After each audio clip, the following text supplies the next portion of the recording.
The spell of the desert comes back to me as it always will come. I see the veils like purple smoke in the canyon and I feel the silence.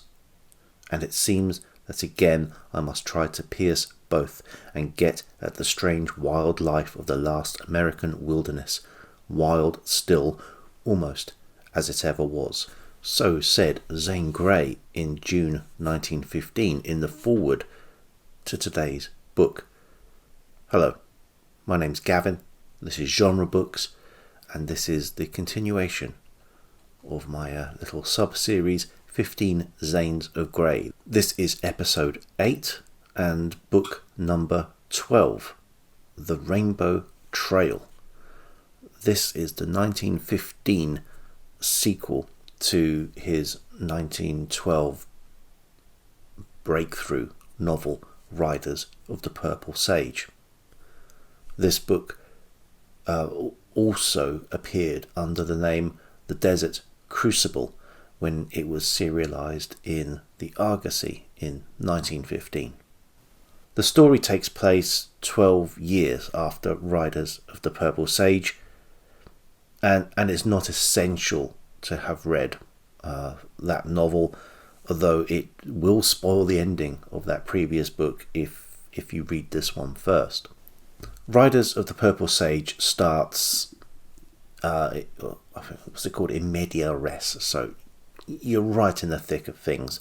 But the Rainbow Trail reverts, or allows Grey to revert to a narrative device we've seen him employ on a few occasions already: The Spirit of the Border, The Last of the Plainsmen, and The Heritage of the Desert. This is a young character turning up in the West, learning the ropes. Essentially a proxy for an interested reader who has not grown up in the West. This is Grey successfully employing over and again what Owen Wister had given the Western genre previously with The Virginian. In this novel, we see the area nearby to where Riders of the Purple Sage was set, the Utah-Colorado border, and we see it through the eyes of our protagonist, John Shepherd. He is a tenderfoot in search of adventure and anxious to escape his past. And we see this same land, this frontier land, described very differently. The purple and the purple sage in Riders of the Purple Sage was all permeating. The colour saturated the land and the descriptions of the land. In The Rainbow Trail, as the title implies, we see very simply a cascade of different colours come to the fore. As well as the purple, it's noticeable, very noticeable in the language that we see everything described in greens, verdant greens, vermilion, reds, magentas, all different types of shades of blue, and of course returning that purple. All of this colour from a man named Grey. Normally you wouldn't notice it, but it is so different in its description of all these colours from continually employing the word purple as he did in Riders of the Purple Sage, that you can't help but see the deliberate thing that's gone on here. And it allows Grey to give full rein to his descriptions of nature, which seem to get better over time. I have skipped ahead 3 years to cover this sequel directly after Riders of the Purple Sage. The beauty or the drama he can elicit from rock formations and valleys it remains impressive, and we have a lot of impressive landmarks to base these descriptions on, some of which I'd heard of before.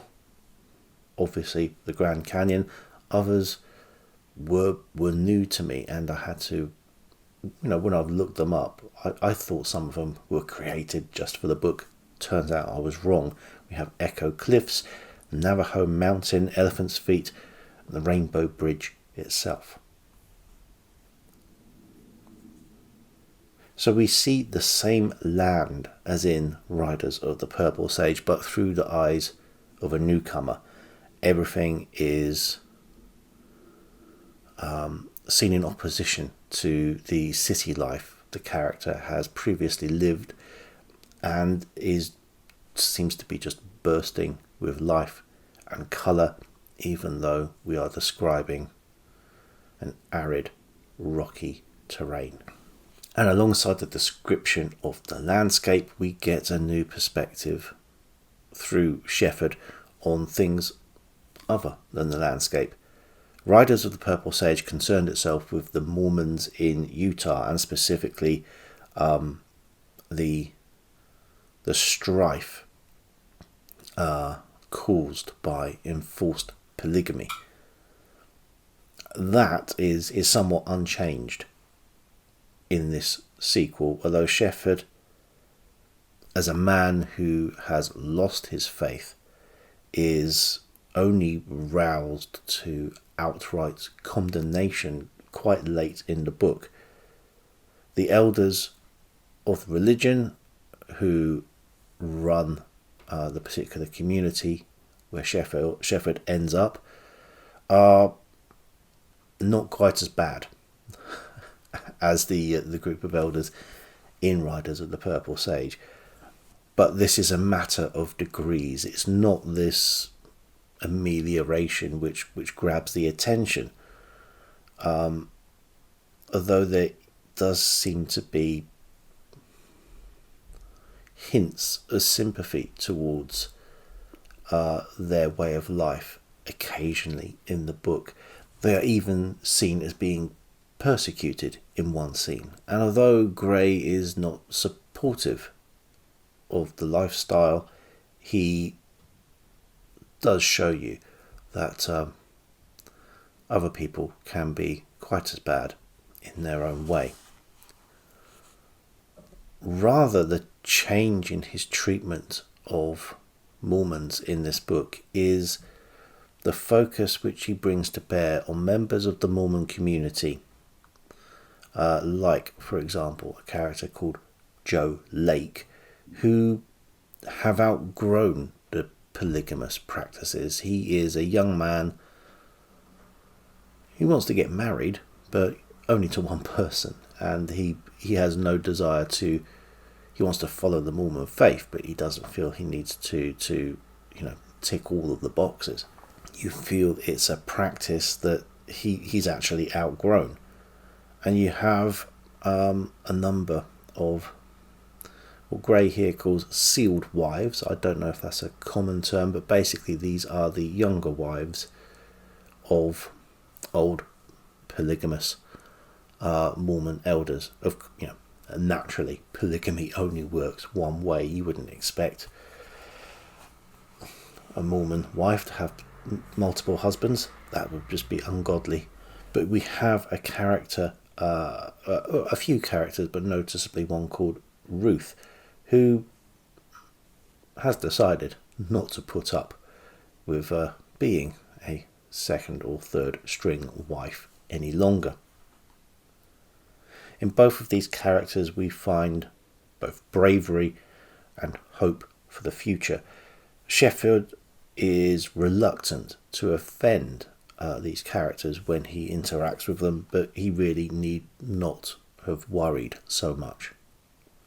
The polygamy is, of course, still frowned upon in the book, as you would expect, and as reflected the popular opinion at the time.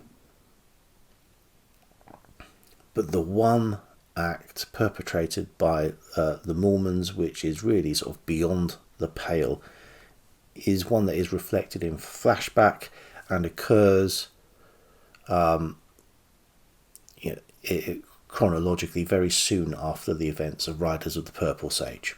So the antagonist of this book is not a Mormon. It is simply an outlaw called Shad.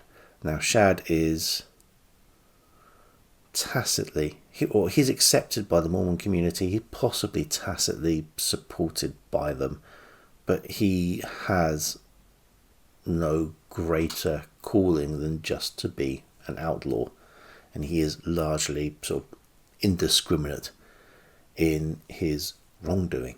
We never really get to know his character. I think we very rarely hear him, utter any dialogue. But the other antagonist, Willits, makes up for that with his verbosity. He is he's a missionary with ulterior motives.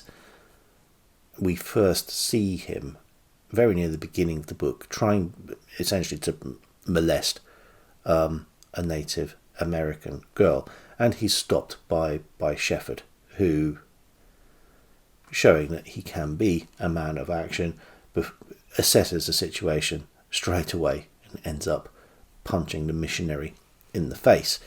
This, oddly enough, causes some continuing bad blood between these characters, and when Willits finds out that Shepherd is a man of the cloth who has lost his faith and moved away from the church, that just inflames him even more. And we as the reader see the man with no religion being more moral and upright than the missionary. But the Native American girl that Willits was trying to have his way with, whose name is Glenn Nasper, is the sister of another character in the book who, if not the hero, is certainly vying for that position. Nas Tebega is a Navajo who was taken as a child and educated by whites, but returned to his tribe, to his family, as soon as he was able to do so. He remains a loner because of his position between the two cultures. He's not fully accepted back as Navajo because he has spent too much time away from the tribe. He is certainly never going to be accepted by the white community because he is a Navajo, and he finds himself stuck. But in that position he sees a kindred spirit in Shepherd, a man who has had to leave his own community and is now out in an area where there are the white community is predominantly Mormon, which he is unwilling to embrace. And maybe it is this similarity between the two that allows Nas Tebega to finally break down some of his barriers and embrace Shepherd as Benai, he calls him, his brother.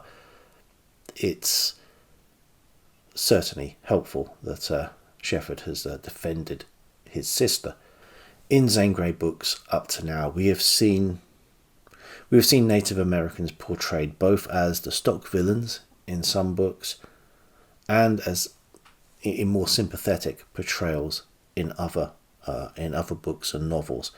But to this point, his depiction of Nas Tebega is probably the most unabashedly glowing portrait he's painted of a Native American. He's definitely the strong, silent type, but he's loyal, virtuous, patient, but also not afraid of action. And this is a Western, so there will be, and there is, plenty of action. The triumvirate of Shepherd, Joe Lake, and Nas Tebega is a good one. It has the right balance of tension and camaraderie, all the participants being from such disparate backgrounds.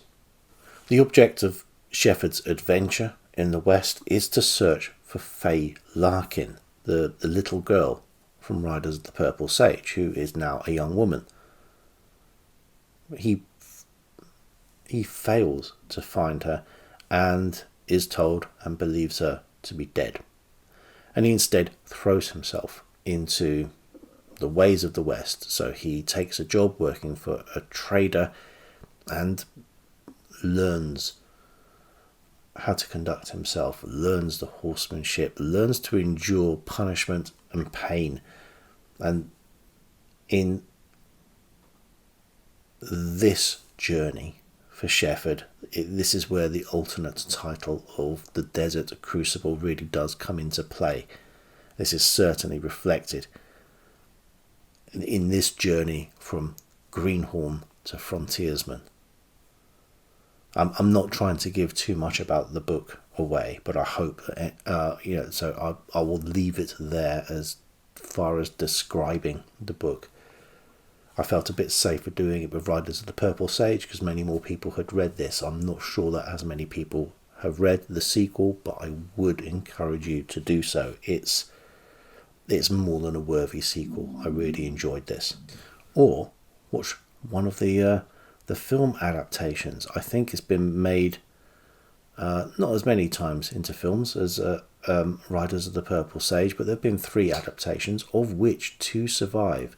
The 1918 version is lost. The 1925 version with Tom Mix still exists, as does the 1932 talkie version with George O'Brien. In the next episode, like a frontiersman covering his tracks whilst doubling back, I'm going back from 1915, back just 2 years to 1913, and another Western, Desert Gold. But until next time,